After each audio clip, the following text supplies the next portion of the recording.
ہم کو روک نہ پائے گی جو حق کی راہ میں آئے گی، دیوار گرا دی جائے گی۔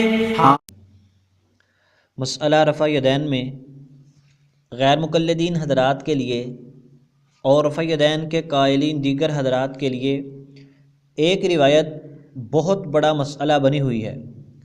وہ روایت ہے حضرت مالک بن حویرث رضی اللہ تعالی عنہ سے۔ وہ ان کے لیے مسئلہ کیسے بنی ہے وہ سنیے۔ غیر مقلدین کہتے ہیں کہ تمہاری نماز خلاف سنت ہے۔ پوچھا گیا کیوں بھائی؟ اس لیے کہ تم رکوع میں جاتے اور رکوع سے سر اٹھاتے رفع یدین نہیں کرتے۔ تو ہم نے الزامی طور پر کہا تمہاری نماز بھی خلاف سنت ہے۔ انہوں نے پوچھا کیوں؟ ہم نے کہا کہ تم سجدہ میں جاتے اور سجدہ سے سر اٹھاتے رفع یدین نہیں کرتے۔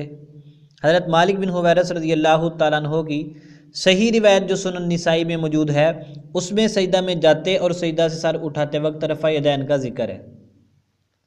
پھر غیر مقلدین نے کہا کہ رفع یدین کیا کرو، ہر رفع یدین کے اوپر 10 نیکیاں ملتی ہیں۔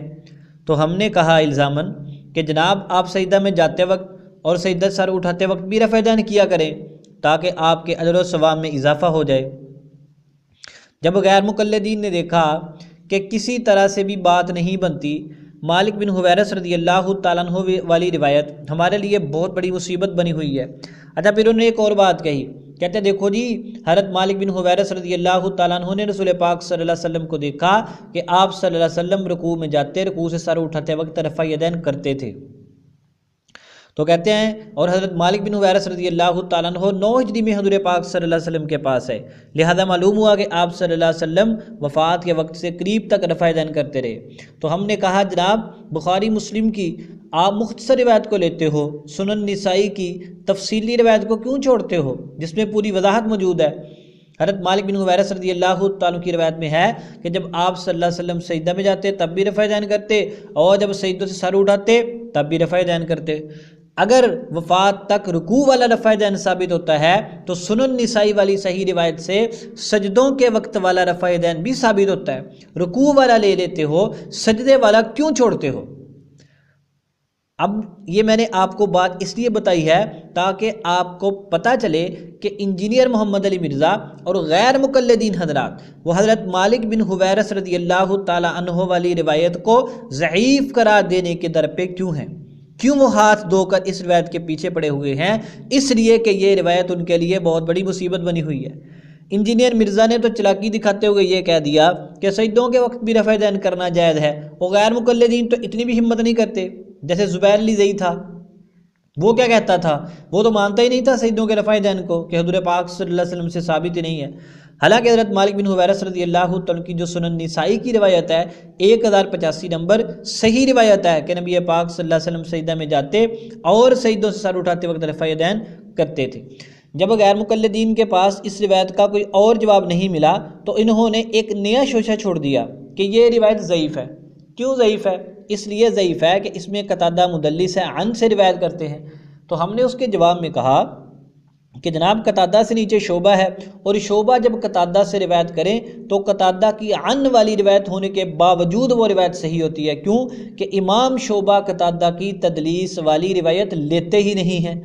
اب جب ہم نے یہ بات کہی تو غیر مقلدین نے اور انجینئر مرزا جہلمی اس مسئلہ میں خالص ان کا مقلد ہے تو یہ بھی ان کے پیچھے چل پڑا، اور نہیں جی یہ یہاں پر اصل میں سعید تھا اور لکھنے والے کی غلطی سے یہ سعید سے شعبہ بن گیا۔ سبحان اللہ۔ اور پھر دلیل کیا دی ہے؟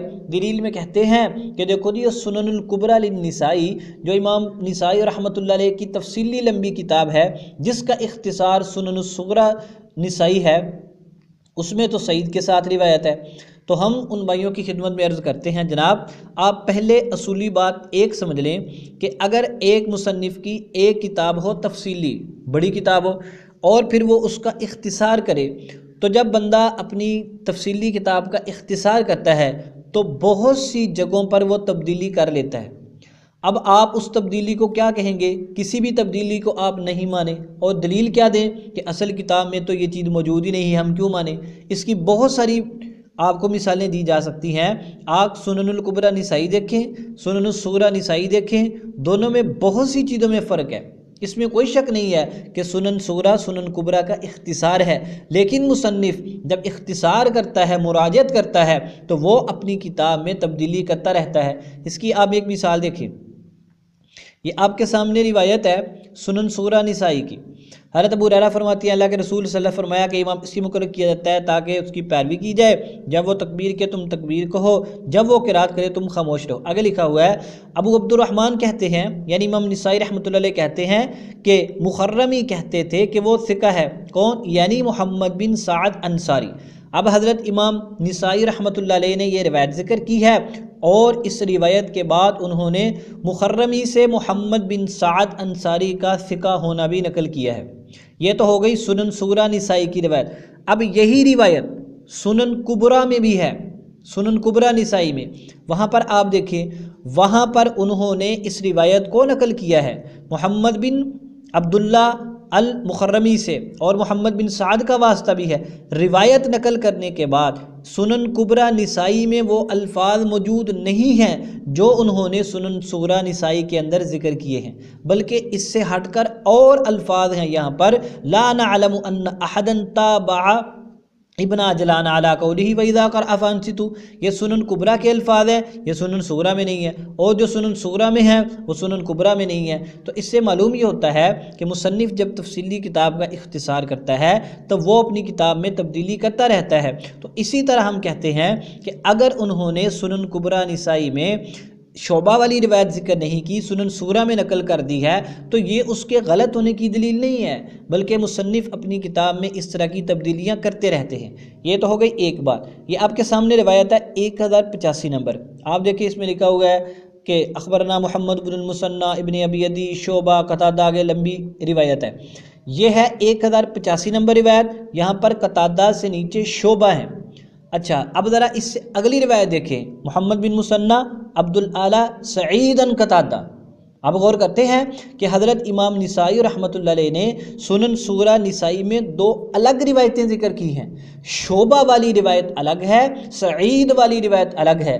اگر تو اس طرح ہوتا نا کہ حضرت مالک بن حویرث رضی اللہ تعالیٰ کی قتادہ سے ایک ہی روایت ہوتی، یعنی یا سعید والی ہوتی یا شعبہ والی ہوتی، تو پھر ہم کہہ سکتے تھے کہ یار یہاں پر غلطی سے سعید تھا جو کہ شعبہ بن چکا ہے، حالانکہ یہاں پر شعبہ کی روایت الگ ہے، سعید کی روایت الگ ہے۔ تو آپ کس طرح کہہ سکتے ہیں کہ یہاں پر وہ شعبہ سعید بن گیا ہے؟ تو ایک ہی اگر روایت تھی، غلطی ہے تو ایک ہی مرتبہ اس کو ذکر کر دیتے، حالانکہ یہاں پر دو الگ الگ روایتیں ہیں، شعبہ کی روایت الگ ہے، سعید کی روایت الگ ہے۔ پھر ہمارے محترم کہتے ہیں کہ یہ غلطی سے ایسے لکھا گیا، یہ اصل میں سعید تھا جو کہ شعبہ بن گیا، اور نہ بھائی، یہ غلطی یہ غیر مقلدین پر ہی کھلی ہے۔ تو غیر مقلدین نے اس روایت کی دشمنی میں یہ بات کہہ دی، اور انجینئر مرزا جہلمی نے زبیر علی زئی کی اندھی تقلید میں یہ بات کہنا شروع کر دی، حالانکہ آج سے کئی سو سال پہلے فوت ہونے والے ایک محدث حضرت امام علی بن محمد بن عبد الملک ابو الحسن ابن القطان المتوفى 628 ہجری، انہوں نے کتاب لکھی ہے کتاب الوہم والایہام، انہوں نے یہی روایت حضرت امام نسائی رحمۃ اللہ علیہ کے واسطے سے نقل کی ہے۔ یا بس کی سند دیکھیں، محمد بن المثنى ابن ابی عدی عن شعبہ عن قتادہ، یہ دیکھو یہ کتنے واضح الفاظ موجود ہیں، کتاب الوہم والایہام جلد نمبر 5 صفحہ نمبر 613۔ انہوں نے اس روایت کو قتادہ سے نیچے شعبہ کے واسطے سے ذکر کیا ہے، اور شروع میں حضرت امام نسائی رحمۃ اللہ علیہ کا انہوں نے واسطہ بھی ذکر کیا ہے، ان کا حوالہ بھی دیا ہے۔ تو یہ آپ دیکھیں یہ کتنی واضح روایت ہے۔ اب اس سے کیا پتہ چلا کہ شعبہ کا لفظی ٹھیک ہے۔ ان لوگوں کا اس روایت کی دشمنی میں یہ کہنا کہ یہ روایت اصل میں سعید سے ہے، غلطی سے قتادہ لکھا گیا، نہ بھائی، سنن صغریٰ نسائی میں یہ روایت شعبہ کے واسطہ سے ہی ہے، نہ کہ سعید کے واسطہ سے۔ سعید کی روایت الگ ہے، شعبہ کی روایت الگ ہے، لہذا یہ روایت بالکل صحیح ہے، اور اگر کوئی کہے تو صحیح ہے تم مانتے کیوں نہیں، یعنی احناف سے، تو ہم کہتے ہیں جناب کہ جس طرح رکوع والا رفع دین منسوخ ہے، اسی طرح سجدوں والا رفع دین بھی منسوخ ہے۔ ہم یہ نہیں کہتے اندھادھند دشمنی میں تعصب میں کہ یہ روایت ہی ضعیف ہے، نہ، ہم کہتے ہیں سجدے والی روایت بھی ٹھیک ہے لیکن منسوخ، رکوع والی روایت بھی ٹھیک ہے لیکن منسوخ۔ منسوخیت کا پتہ کیسے چلا؟ رسول پاک صلی اللہ علیہ وسلم کے ساتھ بے شمار نمازیں پڑھنے والے امام المتقین سید الاولیاء حضرت سیدنا علی رضی اللہ تعالی عنہ کا عمل، مرزا ان کا بہت نام لیتا ہے اپنے مقصد کے لیے، ان کی روایت سے کیوں بھاگتا ہے؟ مصنف ابن ابی شیبہ حضرت امام بخاری رحمۃ اللہ علیہ کے استاد کی کتاب فرماتے ہیں ہم سے بیان کیا وکی ثقہ راوی ہیں، انہوں نے روایت لی ہے ابو بکر بن عبداللہ بن کتا النحشلی سے، یہ بھی ثقہ ہیں، انہوں نے روایت لی ہے عاصم بن کلیب سے، یہ بھی ثقہ ہیں، انہوں نے روایت کیا اپنے باپ کلیب سے، وہ فرماتے ہیں ان علی بے شک علی المرتضی رضی اللہ تعالیٰ عنہ کان یرفع یدیہ اذا افتتح الصلاۃ، رفع دین اس وقت کرتے تھے جب نماز شروع کرتے، ثم لا یعود، پھر اس کے بعد رفع دین نہیں کرتے تھے، پھر اس کے بعد رفع دین نہیں کرتے تھے۔ اس روایت پر کوئی اعتراض نہ کرنا۔ حافظ الدنیا علامہ ابن حجر اسقلانی فرماتے ہیں وَرِجَالُهُ ثِقَاتٌ، انہوں نے اس روایت کو طحاوی کے طریق سے ذکر کیا ہے اور فرماتے ہیں اس کے تمام راوی ثقہ ہیں۔ الدرایا جلد نمبر 1 صفحہ نمبر 152۔